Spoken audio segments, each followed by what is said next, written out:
Hello guys, welcome to the channel English by heart and my name is Tarun Swami. और यहाँ पर मैं आपके लिए लेकर आया हूँ आरसी कैसे की जाए। सबसे पहला जो स्टेप होता है दैट इज कॉम्प्रिहेंशन की, पढ़ के समझा कैसे जाए, वो मैं आपको बता चुका हूँ गाइस। दूसरा था रिटेंशन की, रिटेन कैसे करना चाहिए वो हमने बात करी है एंड आई होप आप उसको कर रहे होंगे, दैट इज पैरा समरी। एक जो प्रोमिनेंट क्वेश्चन हर कॉम्प्रिहेंशन के उसके अंदर आता है, चाहे वो क्लैट हो चाहे कैट हो, जिसके अंदर भी पैसेजेस होंगे, तो वो एक प्रोमिनेंट क्वेश्चन होता है that what is the tone of the passage, है ना, कि ऑथर की टोन क्या है। जो हमने देखा था कि जो होता है वह मूड है, एटीट्यूड है या सेंटिमेंट है, जो उसने मेन आइडिया की बात करी है, जो सम अप करता है टुवर्ड्स द पर्टिकुलर सब्जेक्ट और सिचुएशन, है ना। कि उसने, मैंने आपको बताया भी था कि मान लो आज आपके पेरेंट्स का आपको बोलना है कि पढ़ाई कर लो, तो वो हो सकता है आपको कई बार मोटिवेट करके बताएं, है ना। कई बार हो सकता है वो आपको डांटे, उनकी टोन एंग्री हो, कई बार होता है सरकास्टिक हो, कई बार हो सकता है कि वह आपको बहुत ही ज्यादा सपोर्टिव टोन हो सकती है कि आपको सपोर्ट करते हुए बोल रहे हो ना। तो भी एक ही मेन आइडिया को हम अलग अलग तरीके से बता सकते हैं। वो होती है टोन की, आपने किस मूड में आप वो बता रहे हो, राइट। फिर हमने इसके देखे थे examples, narrative, expository, exclamatory narrative, जहां पर कोई ऑथर या तो खुद हो या उसने विटनेस करा और आपको कोई स्टोरी या इवेंट बता रहा हो, that is narrative. We have seen that, हमने इसके क्वेश्चंस भी करे थे और बच्चों ने जवाब दिए थे, उनमें से अधिकतरों के सही भी थे। डिस्क्रिप्टिव होता है जब आप कभी किसी को पढ़कर आपके सामने आप विजुअलाइज कर पा रहे हो, या आप अपने किसी भी सेंस से अगर आप उसको रिलेट कर पा रहे हो, दैट इज डिस्क्रिप्टिव। मैंने इसका एग्जांपल भी दिया था, कृपया इससे पहले वाला जो टोन का पार्ट 1 था वो जरूर से देख ले, सो दैट आप यहां पर कनेक्ट कर पाए। एक्सपोजिटरी होता गाइस जिसके अंदर एक्सपोज करे। अगर आपको याद हो, कल जो हमने आर्टिकल पढ़ा था वेल्स वाला, है ना, कि जो शार्क है, वेल शार्क, वह इस वॉर टॉर्न जो एरिया है हॉर्मूज, वहां पर वो क्या कर रही है, इतनी सारी इकट्ठा क्यों हो रही है, तो यह एक एक्सपोजिटरी था ना। They expose the fact of that वहां पर ट्यूनाज आती हैं, या फिर अभी शिप्स का कम हो गया है, इस कारण से जो वेल शार्क है वो वहां पर आ रही है। और आपको उन्होंने ये भी बताया था कि 0.01% ही व्यक्ति है इस धरती पर जो कि वेल शार्क को देख सकते हैं, मतलब वो इतनी कम दिखाई देती है, बट अभी इतनी क्यों दिख रही है ना। So that was an expository tone. फिर हमने देखा था कल वाला जो दूसरा वाला पैसेज है, तंत्रा, राइट, कि Tantra knows the language of love and what is, guru और डिसाइपल के बीच में भी लव होता है, and that is a feminine जो कैरेक्टर होता है, फेमिनाइन रिसेप्टिव, है ना, उन्होंने उसको एक्सप्लेन करा था।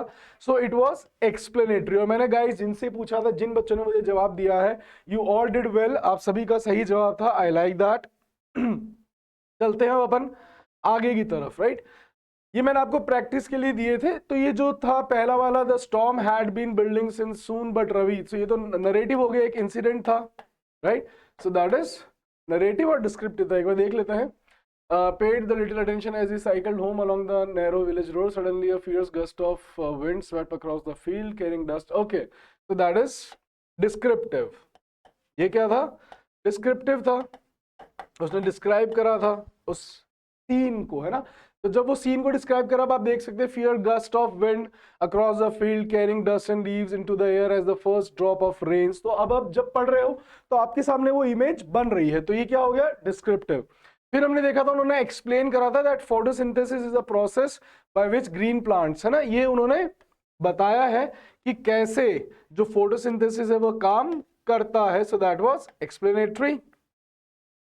Then we saw the ancient library stood at the edge of the town like a silent guardian of forgotten knowledge, its towering stone walls covered with creeping ivy and its art. That is descriptive, floating lazily through shafts while the, yes, it is descriptive. पहला वाला अपन पूरा देख लेते हैं एक बार कि शायद वह नरेटिव हो। Woman struggling to carry a basket of willow without hesitation, Ravi stopped, helped her. Okay, that is narrative. Moreover, I'm so sorry. That is narrative. Fine. By the time he resumed his journey, the rain was pouring heavily. ठीक है, ये mix हो सकता है। देखो पढ़कर आपको narrative और डिस्क्रिप्टिव लग रहा है, बट उसने क्या है, यहाँ पर एक जो उसका मेन मोटिव था वह था नरेट करना उस इंसिडेंट को, कि कैसे रवि ने उस वुमन की हेल्प करी थी। और जो अगर आप अभी वाला देखेंगे, थर्ड वाला, that the ancient library stood at the edge of the town like a silent guardian of forgotten knowledge. Its towering stone walls were covered with creeping ivy and its arched windows reflecting the golden hues of the setting sun. Inside, rows of wooden shelves endlessly. So this is describing that ancient library, right? So that is descriptive. And this was expository, exposing the facts of digitalization, the pros and cons of digitalization, है ना? So that was expository, that this is descriptive, then explanatory and then the narrative. Fine. So ये मुझे बच्चों ने सही जवाब दिए थे, किसी एक का गलत हुआ तो वो, बाकी all you have given me the right answer, ना? Do not get confused between इनकी, इसलिए मैंने आपको डेफिनेशन लिख के दी थी कि नरेटिव होता क्या है, डिस्क्रिप्टिव होता क्या है, एक्सप्लेनेटरी होता क्या है और एक्सपोजिटरी क्या होता है. फाइन. अब जैसा कि आप पांचवा देख सकते हो, दैट इज ऑप्टिमिस्टिक. ऑप्टिमिस्टिक क्या होता है गाइस? जब कभी जो सेंटर आइडिया है उसके प्रति जो ऑथर है, he is very what you call hopeful, है ना, कि आगे हम ऐसा अच्छा कर सकते हैं, देयर उम्मीदें हैं, right. In this author is positive towards the main idea that I have told you and talks about the solution and hopes for the best. तो ये एक अच्छा पैराग्राफ है. That trekking along in a jungle और a mountains can be perilous, can be dangerous. One should always carry a baton or a danda for a long stick for the adversities like slipping from the gravels of the mountains, or to bolster is to support in the swerving situation, that is लहरा डगमगाने वाली, है ना. One should carry a torch and a sharp tools for the safety purpose. Nowadays many sports and adventure companies are making gears for these adventurous activities. One of these gears which in the market, baton with a torch, GPS and a knife in there. So it is giving you कि आप इससे डरे नहीं, अच्छा हो सकता है ना. सो दैट इज ऑप्टिमिस्टिक, जहां पर आपको अच्छी आशा की बात कर रहे हो. अब जो इसका जस्ट ऑपोजिट होता है, दैट इज पेसिमिस्टिक. पेसिमिस्टिक होता है जिसके अंदर ऑथर आपको डीमोटिवेट कर रहा है उस काम को करने से. One should avoid trekking alone, है ना. जैसे पेसिमिस्टिक क्या होती है, जैसे आपने देखा होगा रवीश कुमार का एक आपका वीडियो था कि अब ये गंगा और जो ये बनाया था ना आपने, देहरादून एक्सप्रेस जो था, शायद उसके लिए था कि अब ये 5 घंटे बचा के करेंगे क्या. अरे भाई 5 घंटे बच गए आपके ट्रेवलिंग से, अब आप करोगे क्या, वो उनका आउटलुक है. But at least you are not wasting your time in just covering that area. Fine. तो जो ऐसे लोग हैं निराशावादी, राइट, तो वह आपको निराशावादी की बात करते हैं, दैट इज पेसिमिस्टिक. फाइन. ये भी बड़ा अच्छा, इसके अंदर अच्छी वोकैब भी है. One should avoid trekking along with it, it's putting life in menace. Menace is synonym of peril. According to the Jakarta University, every 1,000 people die from the wild animal attacks while trekking and camping. The people who survive the attacks either lose their limbs, sight, or their face in deform. It is recorded in many incidents that the survivors were not even able to stand or walk because backbone injuries. Not only animal attacks are jeopardy मतलब danger for the trackers, but also the labyrinths. Labyrinths क्या होती है guys? भूल भुलैया, है ना. So that is good vocabulary required of the nature, and that gulps you into the deep and leaves you go nowhere. The figures are scaring. Around 500 acres go missing in the lap of enigmatic. Enigmatic क्या होता है? Mysterious. It's a very good word. That means mysterious जो है that is enigmatic. Either they were stranded, अलग थलग ले जाते हैं in the expedition, and died in maroon. ये हमने कल भी वर्ड देखा था guys. एकांत, killed while grappling with, ये हम देख चुके हैं. One should avoid these expeditions. Fine. तो ये क्या हो गया आपके guys? ये हो गई pessimistic, जिसके अंदर ऑथर आपको रोक रहा है कोई काम करने से. He is dissuading you. Dissuade is also to demotivate someone or to stop someone from doing something, that is dissuade. Fine. It's a good word. ये भी देखो, अब क्या है कि जो टोन्स होती हैं गाइस, टोन्स समझ में आ जाना इज वेरी इजी, है ना, कि ऑथर का वहां पे रवैया क्या आपको पता पड़ गया. बट अब क्या है कि वोकैब इज वेरी इंपॉर्टेंट, कि जो ऑप्शन है आपको उनका मीनिंग पता होना चाहिए. जैसे मैंने आपको कहा था, अब जैसे गुस्से के लिए मैंने कहा इंडिग्नेंट भी एक वर्ब होता है ना. कोई बात कड़वी लग रही है तो उसके लिए बिटर तो आपको पता है, but acrimonious, acerbic, we do not know, है ना. तो अभी अपन वोकैब देखते हैं, कुछ ऐसे जो टोन्स में आते हैं बच्चों के, जो कंफ्यूजिंग थी मैंने बता दी, और भी जो आगे कंफ्यूज होंगी उनके अंदर मैं आपको पैराग्राफ दूंगा, एंड फिर अपन इसकी एक्सरसाइज करेंगे. और जब भी हम न्यूज़पेपर पढ़ें गाइस, जब भी आप कोई आर्टिकल पढ़ रहे हैं, तो उसके अंदर टोन्स आप सिलेक्ट या जज करते जाइए.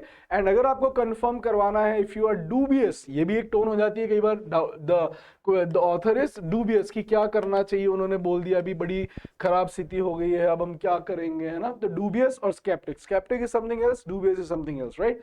तो when you get dubious about that, so kindly you have to, you can share your comments, you can share the pictures कि सर ये आर्टिकल मैंने पढ़ा था बट इसकी टोन मुझे समझ में नहीं आ रही है, एक बार बताएंगे मुझे ये लग रही है, please confirm that, so we can talk about that as well, fine, but kindly do your put your endeavours. और जब भी अब आप पैसेजेस या आर्टिकल्स पढ़ते हैं न्यूज़पेपर के अंदर guys, always do these 2-3 points, जैसे कि सबसे पहले आपको मेन आइडिया पता होना चाहिए, वो कई बार हेडलाइंस में पता पड़ जाता है ना, फिर आपको पैरा समरी होनी चाहिए, जो जिस्ट आता है आपके न्यूज़पेपर्स में कई बार साथ में, एडिटोरियल्स पे नहीं आता बट एक्सप्लेनेशन वाले पेज पर आता है, बाकी जगह पर आपके कई बार जिस्ट लिखा हुआ आता है, तो आपको भी पैरा समरी करनी चाहिए, और या फिर आपके दिमाग में वो पूरा जो पैसेज है उसका सीक्वेंस या उसकी समरी होनी चाहिए, ये आप अभी लिख सकते हैं, but it should be in mentally. Then जब पढ़ते होते हैं सेंटर आइडिया उसने कैसे बताया, tone, and it should be the question of vocabulary. तो अब मैं आपके लिए लेकर आया हूं कुछ वर्ड्स जिनका आपको मीनिंग पता होना चाहिए, और जो अधिकतर पेपर में as an option of tones आते हैं। जैसे पहला है असर्बिक, असर्बिक इज हार्श और सिवियर और बिटर, है ना, इसके सिनोनिम अपन देख सकते हैं गाइस, असर्बिक के आपके acrimonious is there, acrimonious is a very good word. Aggressive आपको पता ही है कि जब author is aggressive, aggressive tone क्या होती है गाइस, एक तो होता है गुस्से वाली, एक होती है अग्रेसिव। अग्रेसिव मतलब जिसके अंदर आप वो है एंगर शो कर रहे हैं and he wants to do something, है ना, that is aggressive. Forceful, tending towards unprovoked, है ना, मतलब वो कुछ करना चाह रहे हैं। Yes, angry and indignant, you know it very well, है ना, जब किसी चीज पर ऑथर अपना, जैसे कोई रेप हो गया, है ना, कोई बच्चे की हत्या हो गई, तो उसके ऊपर जो लोग अपना गुस्सा दिखाते हैं, दो आपके पेपर में ये कम आता है, बट यस आपको ऑप्शन पता होना चाहिए। अपैथेटिक होता है when the author is neutral, emotionless, not interested, concerned, indifferent और अनरिस्पॉन्सिव, जब वह कोई बहुत ही ऐसी घटना हो गई, है ना, जिसके ऊपर उनको थोड़ा सा अपना कॉन्डोलेंस दिखाना चाहिए, लेकिन वो कहते हैं ऐसा तो होता रहता है, क्या बात हो गई, है ना, सो दैट इज अपैथेटिक। और ये जरूरी नहीं है कई बार कि गाइस आपका पूरा पैसेज की टोन पूछी जाए, कई बार होता है कुछ डायलॉग्स होते हैं उनकी भी पूछ ली जाती है कि इस लाइन में ऑथर की टोन कैसी है, तो वो सबसे पहले मुझे समझ में आनी चाहिए लाइन, फिर मुझे पता पड़ना चाहिए कि ऑथर ने वहां पर वो क्या, किस टोन में वो बात कही है। Apologetic, you all know when he is feeling sorry for the country, for the students, like you are apologetic for the students who are preparing for NEET, so that is apologetic tone of the government or the reporter or the person who is delivering the lecture. Commiserating क्या होता है guys, commiserating होता है when it is sad, जब आप दुखी हो किसी चीज पर, expressing sorrow for empathizing with pity, है ना, so that is commiserating। डिराइसिव भी होती है, डिराइसिव सॉरी डिस्प्लेइंग कंटेम्प्ट, जब आप किसी को बुरा दिखा दो, दैट इज डिराइसिव, फाइन। कॉम्मिसरेटिंग के अलावा यहाँ पे क्या हो सकता है, मेलनकॉलिक, ये भी ऑप्शन में आता है गाइस, मेलनकॉलिक हो सकता है, आपके ट्रिस्टफुल टोन हो सकती है, आपको पता होना चाहिए, है ना, तो ये मेलनकॉलिक और ट्रिस्टफुल भी ऑप्शंस में देखे गए हैं।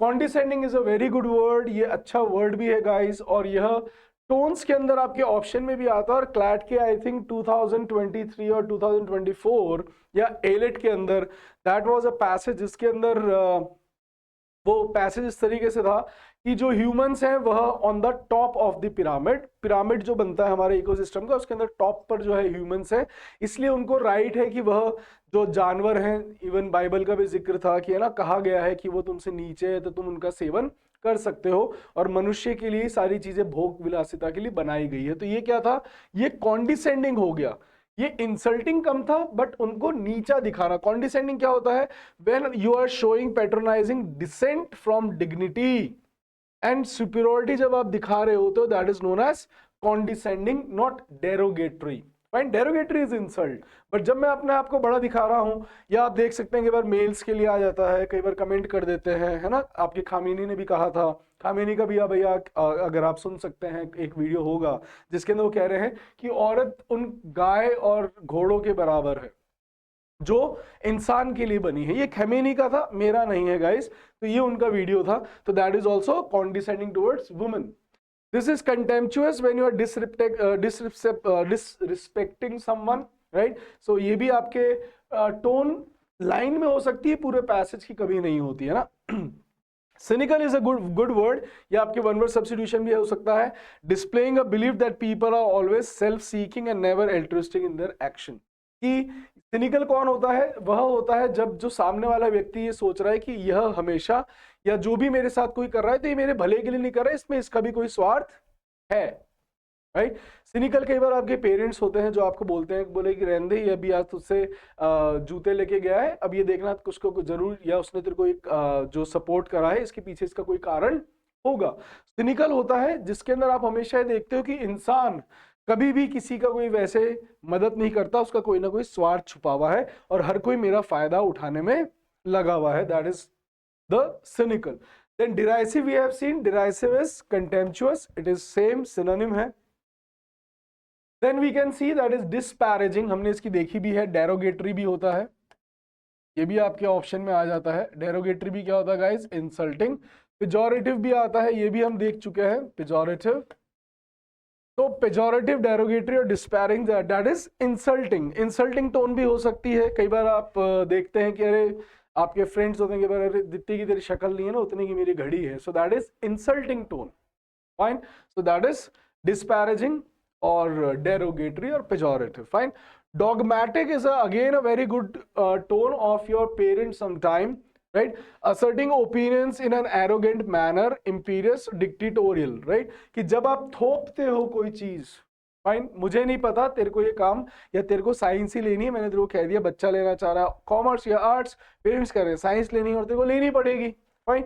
सो दैट इज कई बार पेरेंट्स कहते हैं एक बार मैं सुना नहीं कि क्या कहा है ना, तो जब वह टोन है that is dogmatic, compelling. Emotional, emotional होता है जब, या आप मुझसे बेहतर जानते हैं, that easily affected by feelings and experiencing love, hate, fear, जिसके अंदर आपके इमोशंस जागरूक हो जाए जिसको पढ़कर. जैसे रोम कॉम्स होती हैं आपके, रोमांटिक जो नॉवेल्स हैं, है ना. सो या अगर आपके अंदर कुछ डर पैदा हॉरर का है तो उसके अंदर आपके इमोशन तो एटलीस्ट जागे हैं. Ethical, when they are talking about the ethics, उसूलों के ऊपर बात हो रही है, प्रिंसिपल, मॉरलिटी, ऑनेस्टी और righteousness. So that is known as ethical. इसको हम कहते हैं ethical. Then euphemistic is a very good word. यह एक फिगर ऑफ स्पीच भी है, लिटरेरी टर्म है. यह हम फिगर्स ऑफ स्पीच में भी देखेंगे क्योंकि आपके पेपर में कई बार फिगर्स भी पूछे जाते हैं कि इस लाइन के अंदर ऑथर ने कौन सा फिगर यूज करा है, चाहे वो सिमिली हो, मेटाफर हो, पर्सोनिफिकेशन हो, टोटोलॉजी हो, या आपके सिनेक्डोकी हो, राइट, मेटोनिमी हो. सो अब ये क्या कह रहे हैं, यूफेमिस्टिक क्या होता है? किसी बुरी चीज को अच्छे तरीके से कहना, अच्छे शब्दों में. राइट. जैसे कि मैंने आपको कहा था Wisdom was chasing you but you were faster. अब किसी को मैं बेवकूफ गधा कहूं, उससे अच्छा ये लाइन कह दूं कि wisdom was chasing you but you were faster. कि बुद्धि तुम्हारे पीछे, तुम आगे आगे दौड़ रहे थे, मतलब you are an idiot. तो यह यूफेमिस्टिक टोन है. राइट. जैसे कहते हैं ना, a thin top, a thin layer on top, that means वो गंजा है. A thin layer on top, that is he is bald. तो जो bald है that is, तो उसको टकला कह दूं, गंजा कह दूं, है ना. इसी पे आपको एक यूफेमिस्टिक तरीके की बड़ा अच्छा आपको एक छोटी सी इंसिडेंट सुना देता हूँ गाइस. कि एक बार क्या होता है, दो व्यक्ति होते हैं, वह ऐसे ही लॉइटर कर रहे होते हैं, रेगिस्तान के अंदर भटक रहे होते हैं, एंड दे वर स्ट्रैंडेड, अलग थलग हो रखे होते थे, and they were seeking water. तभी उनको दूर एक बूढ़ी औरत पानी कुएं में से निकालती हुई दिख जाती है ना. तो वो जो दोनों होते हैं वो जाते हैं और पहला वाला कहता है माई पानी पिला दे, है ना. तो जो माई है वो उसको पानी पिला देती है. अब जो दूसरा वाला है वो उसको कहता है, बोले अरे मेरे बाप की लुगाई पानी पिला दे, है ना. तो अब उसने जैसे ही बोलते हैं तो गुजरी उसको लात मार दी. राइट. जो डोकरी है तो उसको लात मार देती है. बोले मैंने भी वही कहा, इसने तुम्हें माँ कहा, मैंने मेरे बाप की लुगाई कहा.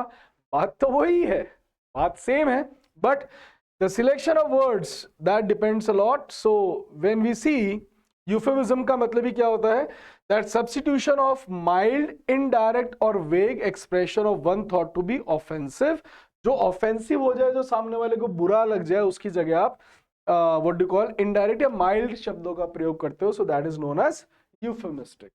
Fine guys. तो अब अपन चलते हैं नेक्स्ट की तरफ. The next which we have is grandiose. Grandiose का मतलब क्या था? More complicated, elaborated than necessary, pompous, इसके लिए एक अच्छी जो होता है वर्ड हाइपरबोलिक, ये आपके ऑप्शन में आता है, और एग्जैजरेटेड, बढ़ा चढ़ा के, है ना। जैसे आपने देखा होगा महाभारत की जब मैं बात करूंगा इस, तो स्टार्टिंग में इसके अंदर 2500 केवल छंद या काव्य थे, लेकिन उसको 2.5 लाख कर दिया गया। सो दैट इज हाइपरबोलिक और एग्जैजरेटेड, है ना। कि कोई राजा या किसी के बारे में बताया गया और कहा गया कि वो तो इतना महान, इतना ज्यादा था कि जब वो चलता तो धरती कांपती थी। तो धरती कांपती नहीं थी, but it is just the hyperbolic statement. Fine, कि मैंने रो रो के पूरे सागर भर दिए, तो सागर मैंने रो रो के भर दिए, सो दैट इज ग्रैंडियोस और हाइपरबोलिक। फाइन, और एग्जैजरेटेड। ह्यूमनिस्टिक क्या होता है, जिसके अंदर हम ह्यूमन से रिलेटेड अफेयर्स की बात कर रहे हैं, जिसके अंदर नेचर, वेलफेयर या वैल्यूज की बात होती है, दैट इज ह्यूमनिस्टिक। जब मैं इंसान से जुड़ी इंसानियत की बातें कर रहा हूं, so that is humanistic. Fine. Humorous, you all know, जिसको पढ़कर आपको हंसी आए या जिसमें थोड़ा सा ह्यूमर हो, फन हो, that is humoristic, that is humorous. Introspective, introspective क्या होता है, जिसको पढ़कर आप इंट्रोस्पेक्शन करने पे आ जाओ। जब हम स्पीकिंग ट्री पढ़ते हैं गाइस, तो उसके अंदर बहुत ज्यादा यह टोन होती है इंट्रोस्पेक्टिव की, कि अब जरूरत है हमें अपने अंदर झांकने की। So that is introspective. Then we have incendiary. Incendiary क्या होता है, भड़काऊ, कॉजिंग स्ट्रॉन्ग फीलिंग, जिसको पढ़कर आपके जो इमोशंस हैं वह बहुत ज्यादा, है ना, आप बहुत ज्यादा वो हो जाओ, क्या कहते हैं, प्रोवोक्ड हो जाओ। So that is incendiary. Fine. Next which we have is laudatory, जिसके अंदर तारीफें की गई हो। आपने देखा हो कई बार जो कोई राहुल गांधी की तारीफ कर रहा है, कोई मोदी की तारीफ कर रहा है, so that is laudatory. Fine. Motivating होता है, जैसे कि अगर आपने बॉर्डर मूवी देखी हो तो दैट इज मोटिवेटिंग, कि अब आप अपने देश के लिए कुछ कर गुजर जाओ। राइट। रंग दे बसंती देखो तो आपको अपने देश से प्रेम होता है कि, है ना, देश अच्छा है, तो मोटिवेटिंग। या फिर अगर आप मूवीज देखते हो आपके ये मिरेकल हैंड्स, है ना, अगर आपने किसी ने देखी हो तो उसके डॉक्टर ही जिसको बचपन में कह दिया था वो कुछ कर नहीं सकता, बड़ा होकर उसके बाद उसको डॉक्टर बनाया था। So that is a motivating movie. Man of honour, that is motivational movie, आपके इंडियन बॉलीवुड में है। इकबाल, है ना, कि कैसे एक वो गूंगा लड़का जो है अच्छा बॉलर बनता है। So that is motivating. Forrest Gump, motivating. Obsequious होता है चापलूसी वाली। अब यह क्या होता है, बेसिकली पैसेजेस कभी इस पर नहीं होते, it can not be the overall passage of any, you know, आपके रीडिंग कॉम्प्रिहेंशन की, कि जो ये टोन है ऑब्सिक्वस कभी नहीं हो सकती पूरे पैसेज की। But yes, some of the dialogues can be obsequious, that is चापलूसी। इसके अंदर आपके साइकोफेंसी आ सकता है, साइकोफेंसी, या फिर आप कैजोलिंग, राइट। तो ये आपके होते हैं जिसके अंदर आपके फ्लैटरिंग आ गया, डेफरेंट आ गया, है ना। तो दैट इज जो ऑब्सिक्वस होता है चापलूसी। Fawning is again a very good one. Pedestrian होता है जिसके अंदर उसने अच्छे तरीके से शब्दों का यूज नहीं करा, जैसे कि अभी आपने देखा होगा एक आई थी ना अभी रामायण, जिसके अंदर कहा था कि ए वानर तेरी अभी पूंछ जली है, तेरी बुआ की पूंछ जलेगी, अब जलेगी तेरे बाप की, कुछ ऐसे करके बड़ा ही उसके ऊपर विवाद क्या हुआ था, because they use the pedestrian language. उन्होंने आम आदमी की भाषा का प्रयोग करा था, लैकिंग वाइटलिटी, इमेजिनेशन और distinction, that is pedestrian. Fine. Pedestrian होते कौन है, राहगीर जो चल रहे हैं। तो ये जो फुटपाथिया लैंग्वेज होती है ना, जो चवन्नों की लैंग्वेज होती है, उसको हम कहते हैं pedestrian language. If you are और जो उसके राइटर थे मुनस्सिर, क्या नाम था, आई जस्ट फॉरगॉट दैट, वो तो बहुत अच्छे हिंदी के ज्ञाता हैं, तो उनको अच्छे शब्दों का प्रयोग करना चाहिए था संस्कृत के, हिंदी का। ये क्या तरीका है कि अब जलेगी तेरे बाप की, है ना, दिस इज बैड। ये शोभा नहीं देता, और ना ही यह उस समय जमाने की भाषा रही थी। तो अब आप कहो कि हमें इस जनरेशन, तो इस जनरेशन को भी आप क्या सिखा रहे हो, ये गंदी भाषा बोलना, राइट। तो this is not a good way of speaking, and that is known as pedestrian. Pedestrian भी वही होता है when it is lacking your creativity और it is lacking your distinction, imagination. Fine guys. अब क्या है, अभी हमारे जो टोन से खत्म नहीं हो, बिकॉज वोकैब बहुत सारी है। वल्गर टोन भी होती है, दैट इज सैलेशियस, है ना, आपके स्केप्टिक रह गया, रेटोरिक रह गया। So we have many more left. तो अब से अभी आपको करना क्या है, जो नेक्स्ट वीडियो आएगा उसके अंदर मैं आपके लिए पैसेज भी लाऊंगा और हम टोन्स को खत्म करेंगे, plus I will give you some good paragraphs to identify the tones so that it would be easier for us to practice. And what you have to do is, I have told you that read the newspaper, read the articles and always अपने दिमाग में उनकी tones phones connect करते रहो। अभी जो हमने सीखे हैं उसमें से भी आपको बहुत बार टोन्स देखने को मिलेगी जो आपके न्यूज़ आप पढ़ते हैं, आर्टिकल्स पढ़ते हैं, आपके नॉवेल्स के अंदर आप बात कर रहे हैं, बट हमारा काम है इन शब्दों में से। इसमें से अधिकतर गाइस मैं आपको वर्ड्स तो याद करवा दूंगा इन वोकैबुलरी वाले वीडियो के अंदर, जहां पे मैं आपको वोकैब बाय हार्ट करवाता हूं। तो जब हम कहानियां सुनेंगे तो उसके अंदर ये ऑब्सिक्वेस या लॉडेटरी है ना, ये सब आपको वर्ड्स, कॉन्डिसेंडिंग, डिराइसिव, इंडिग्नेंट, इंसेंडियरी, ये सारे वर्ड्स मैं आपको वहां पर याद करवा दूंगा। That is my guarantee and the onus is on me. जो बर्डन है, रिस्पॉन्सिबिलिटी वो मेरी है, बट आपको टोन पहचाननी आनी चाहिए। सेंटर आइडिया, इसके ऊपर भी हम बात करेंगे, इसकी भी हम प्रैक्टिस करेंगे दैट सेंटर आइडिया हम कैसे निकालें। ये सेंटर आइडिया क्या होता है मैंने बता चुका हूं कि ऑथर ने जो लिखा है आर्टिकल, उसके पीछे उसका पर्पस क्या था। what was the purpose of the author of writing that passage, what was the message he wanted to convey to you। so जो भी वो मैसेज कन्वे करना चाह रहे हैं, जो भी उनका पर्पस है, that is the main idea. मैंने आपको इसके एग्जाम्पल भी दिए थे कि बच्चा अगर जाता है अपने पापा को कहता है मैंने सारे काम कर लिए, और एंड में आके कहता है कि अब मुझे पार्टी में जाना है, तो that is the main idea, है ना। सो जब तक मैं पूरा समझूंगा नहीं, क्योंकि सारा जो ये खेल है वो किसका है बेटा, समझ का। इसलिए आपने देखा है तो पढ़ना नहीं समझना सीखें। पढ़ना आप सबको आता है बट समझना हम सबको कम आता है। इसलिए guys many of the students they have said that this method works, that break, ask, question and connected, right? so if it is working for one, it can be useful for all, right? कि ये सबके लिए काम आ रहा है। तो अगर आप इसको सही ढंग से करते चलेंगे तो आपको समझ में आने बेहतर ढंग से लग जाएगा। और जिस दिन हमें समझ में आने लग गया तो आप समझ जाइएगा कि आपका 80% काम हल हो जाता है। फिर हमें सिर्फ चीजें याद करके रखनी है, टोन्स के या फिगर्स के क्वेश्चन, दैट्स इट, है ना। बाकी तो वहां पे समझ वाले क्वेश्चन है। सिर्फ टोन और फिगर्स ऐसे हैं जिसको हमें रटना है, समझना भी और रटना भी, है ना। फिगर्स हम समझेंगे भी और उनको हम याद भी रखेंगे, मैं बताऊंगा कैसे। फाइन गाइस, तो मिलते हैं अपन टोन्स के थर्ड पार्ट के अंदर, and that would be the final with the exercise. I will give it to you. If you have any question, any doubt, you can comment and I will give you the answers. Fine, so if you like that video, kindly subscribe it and share it with your cronies whosoever is preparing for any of the competitive exam, especially it is for CLAT and CAT and IPMAT, GMAT, जिसके अंदर यह आपके questions आते हैं tone के। Fine guys, या फिर जो 11th-12th के बच्चे हैं जो भी अपनी इंग्लिश लिखेंगे उनके भी पेपर में क्वेश्चन आते हैं, लिटरेचर वालों के भी आते हैं। तो जितने भी स्टूडेंट जो इंग्लिश की तैयारी कर रहे हैं, definitely it gonna help you lot in your examination. Fine, तो मिलते हैं नेक्स्ट वीडियो में। Till then take care, bye bye.